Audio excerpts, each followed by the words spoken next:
बिस्मिल्लाहिर्रहमानिर्रहीम। अस्सलामुअलैकुम। आप देख रहे हैं यूट्यूब चैनल आम सी बातें।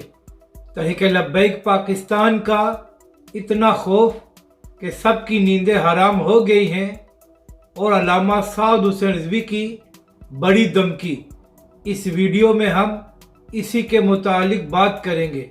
नाजरीन कराम, जो N240 में ज़िमनी इंतखाबात हो रहे हैं, तो उसी हवाले से कल तहरीक लब्बैक पाकिस्तान ने ट्विटर पर एक ट्रेंड भी चलाया था, जिसमें अब तक 1.5 लाख से ज़ायद ट्वीट्स हो चुके हैं। और इसके अलावा कल तहरीक लब्बैक पाकिस्तान ने N240 में एक बड़ी रैली भी निकाली थी, जिसमें अल्लामा साद हुसैन रिजवी समेत तहरीक लब्बैक के हज़ारों कारकुनों ने शिरकत की है।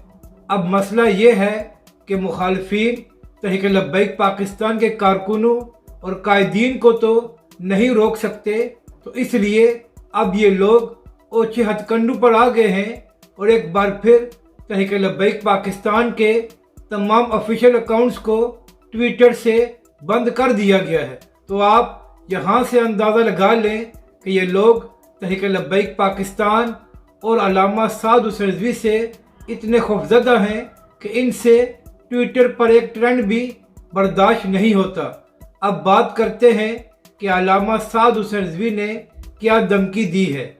तो नाजरीन कराम, तकरीबन 2 हफ्तों बाद सिंध में बल्दियाती इंतखाबात भी होने जा रहे हैं, जिसमें तहरीक लब्बैक पाकिस्तान भी भरपूर अंदाज में शिरकत कर रही है।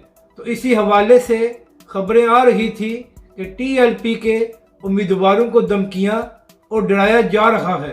तो इसी हवाले से अल्लामा साद हुसैन रिजवी ने कल खिताब करते हुए कहा है कि हमारे उम्मीदवारों को धमकियां देना बंद की जाए, ये ना हो कि हम बिलावल हाउस के दरवाजे ही बंद कर दें।